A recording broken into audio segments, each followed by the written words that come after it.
and welcome back to my channel. It has been a minute. I hope you are all healthy and well and looking forward to what will hopefully be a better 2022. I think that's always my hope and prayer, is that every year gets better and better, even if it's still hard.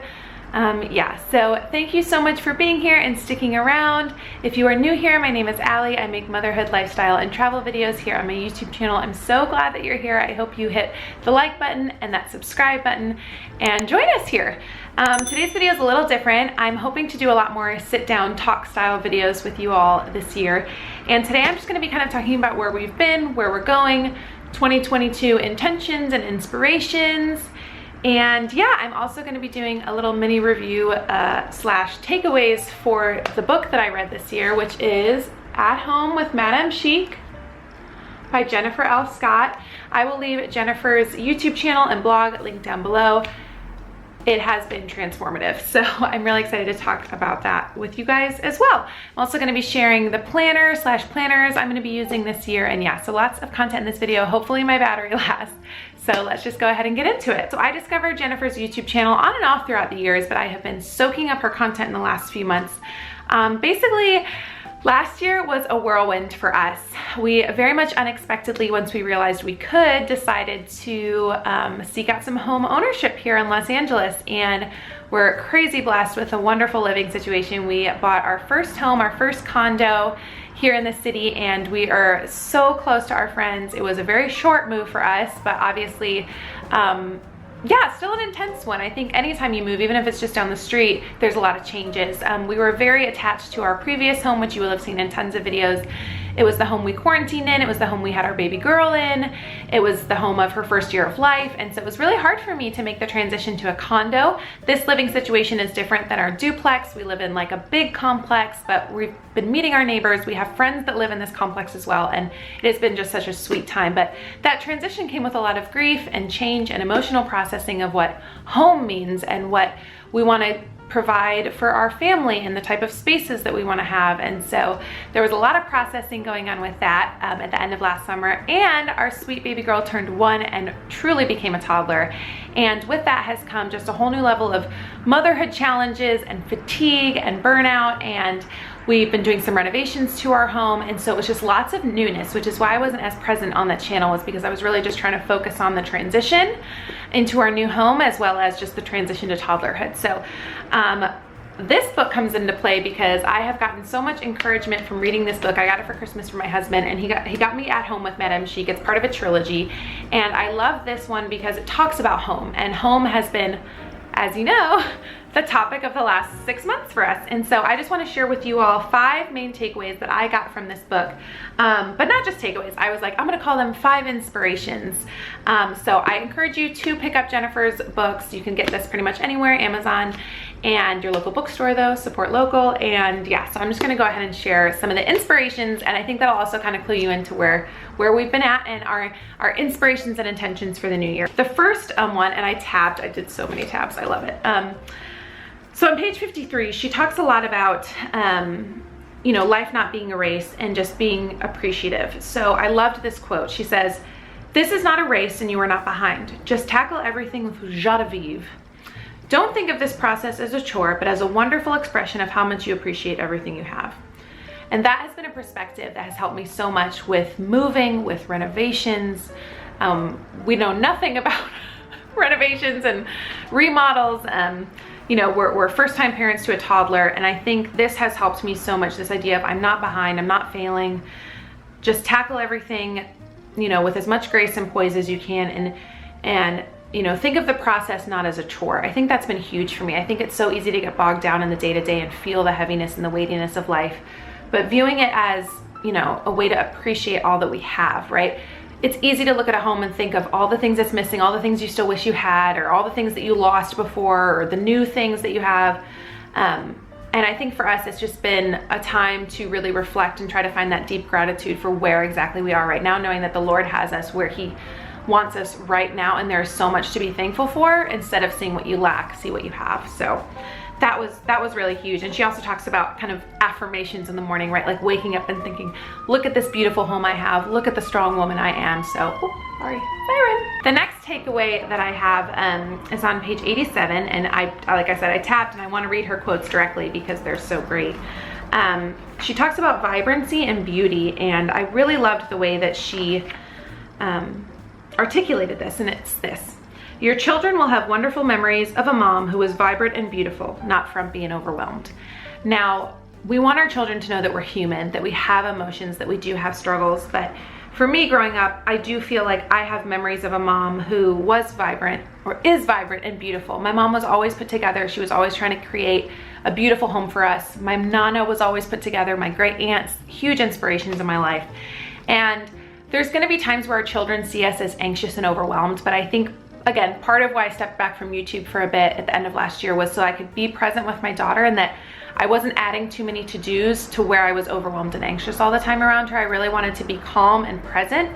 I think that's so important, and that's what our children will remember, right? They won't necessarily remember how tidy the dining room was, but they're gonna remember if mom was stressed all the time. And so I think for us, my husband and I both, we've just been trying to be calm and present and create a very beautiful, calm space for our daughter. So I love that she talked about that in this book.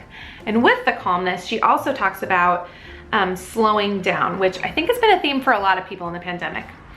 And on page 112, she says, life is beautiful, and if we're rushing to school every day, she talks about rushing to school with her daughters, or running errands, or rushing to the park, or from this to that, we would miss all of that magic. The flowers, the squirrels, the fresh, crisp air, all of it. And what a shame it would be to miss that.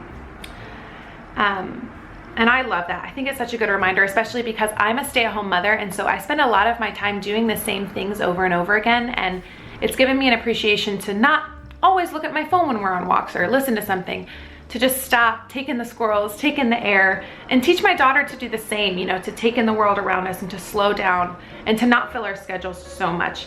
And she talks about that as well, not overscheduling. And again, I think this is something positive that's come out of the pandemic. She talks about this on page 155. And she says this,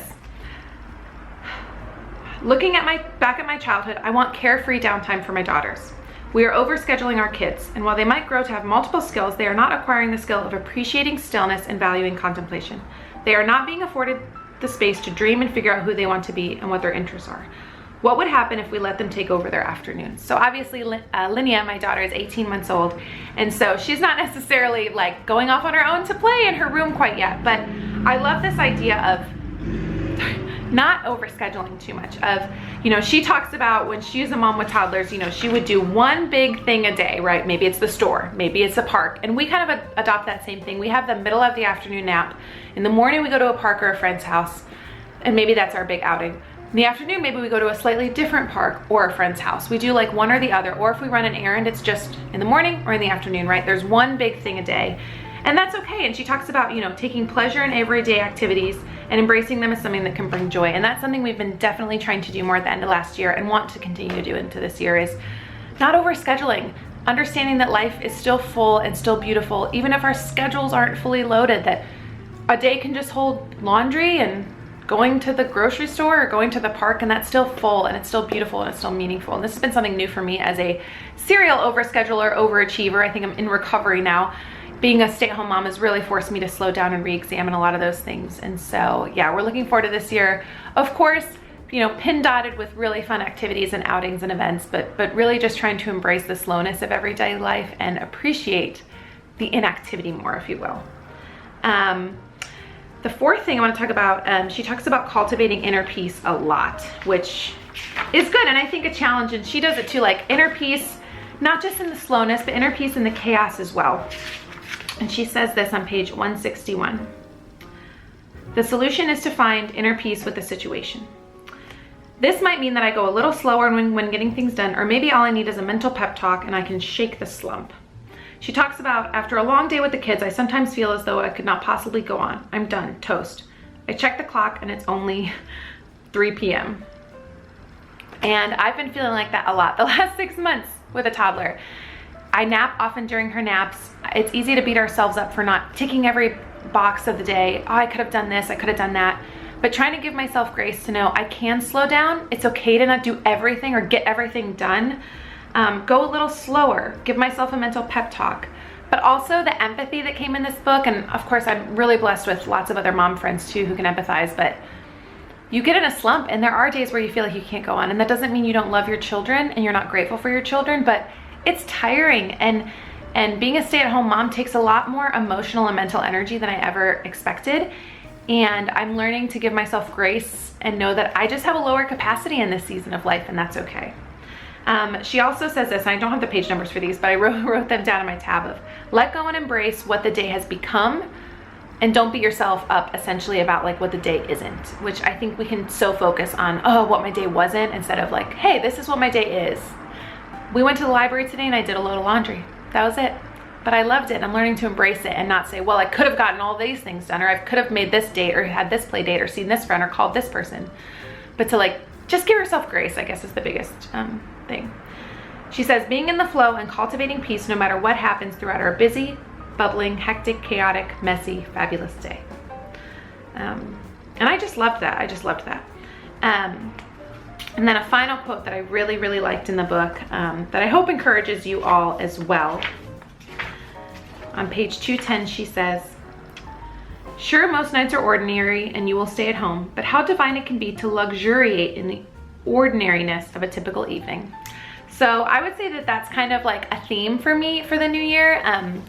My word for the year is strength, but I think strength can also be found in the quiet, and strength can be found in the slowness. And one of my favorite movies is About Time. I highly recommend it. And at the end of the movie, he says, you know, here's to loving my extraordinary, ordinary life. And I've always loved that. I think for a lot of times I was striving to do this and be this, and I still want to be a Renaissance woman. There's still many things I want to do. I want to write and paint and act and direct and all these things, and I have so much time left to do that. And I think just being okay with the ordinary, since that is really for so much of us what our life is, what a beautiful thing to hit that point where you're okay with just the ordinary everyday stuff of life. And she talks about that a lot in the book, about laundry, meal prep, family time, simple things, like taking pleasure in those, because if you're always seeking after the next bigger, better thing, you're gonna miss out on so much of the ordinary every day. So that is kind of our theme for 2022. And with that, I'm so excited to have a whole suite of content lined up to share with you guys. I want to talk about books, children's books, hosting small gatherings, homemaking. She talks a lot about, you know, capsule wardrobes, a little bit of minimalism, and yeah, I'm just excited to share a little bit more of our extraordinary, ordinary life with you all. And on that, I just want to share really quick the planners that I'm going to be using for this year. I was kind of debating between two different kinds, and then I realized, why can't I use both? There's no rules. So I picked up this one. I wanted to keep this on here, from Day Designer at Target. It is beautiful. If you guys want me to do a full walkthrough of this planner, I definitely will. It includes tabbed monthly calendars, daily calendar, yearly reference calendars. There's a bookmark, storage pocket, stickers, notes, all those things. But essentially each month has your monthly spread here, which is great. I actually love that it has lines on it. I think that's super helpful. But then if you want to be like super like micro organized, it basically for each day, sorry guys, I'm gonna try to show this too.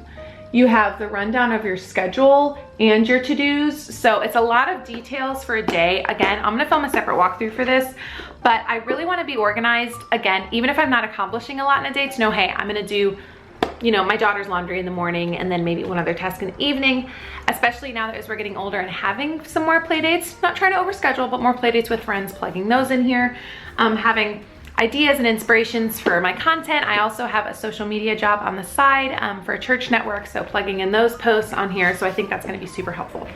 But if that planner was too detailed, I wanted to have a backup. So I picked up this at TJ Maxx. This is like so my aesthetic. My home is very, very navy and floral. So I just thought this was super beautiful. And this is weekly and monthly. So a lot of people like that kind of spread. So this has your monthly tasks and to-dos, and then this is kind of the full week spread. Jennifer talks about liking to see the week at a glance, which I also like, and I thought, you know what?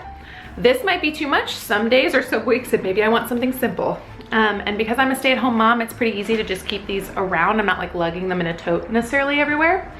And the other intention I have, besides slowing down, learning to appreciate things, planning the days out, is to just read more this year and to embrace the bookworm in me. I'm gonna be tabbing books and sharing book reviews more. I also just wanted to share these tabs with you guys. These are from Rifle Paper Company and they are so gorgeous.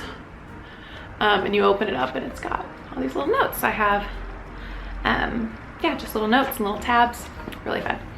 Yeah, so that is it for today's video. I hope you guys enjoyed it. Definitely pick up Jennifer's books, check out her channel down below. And yeah, here's to more extraordinary, ordinary content in 2022. Thank you guys so much again for being here. I'm also gonna tag this on the end in case you guys are wondering what kind of videos to expect. It's totally okay if you don't watch all of my videos, but I'm gonna have a few different types lined up for this year. There's gonna be vlogs that are a little bit kind of like travel scrapbook memories I'm gonna be sharing. I'm gonna be having a lot of children's book reviews and children's book contents. Then I'm also gonna be having some more homemaking content and house to home content. I also wanna share just some lessons that my husband and I have learned in the home buying process and the renovation process, and a little bit more about my faith life. I'm a Christian and I just want to share more about how to incorporate some of those daily disciplines into your life. So if you guys are interested in those things, again, make sure you subscribe, share this video with friends and family, and yeah, I will see you in the next one. Bye.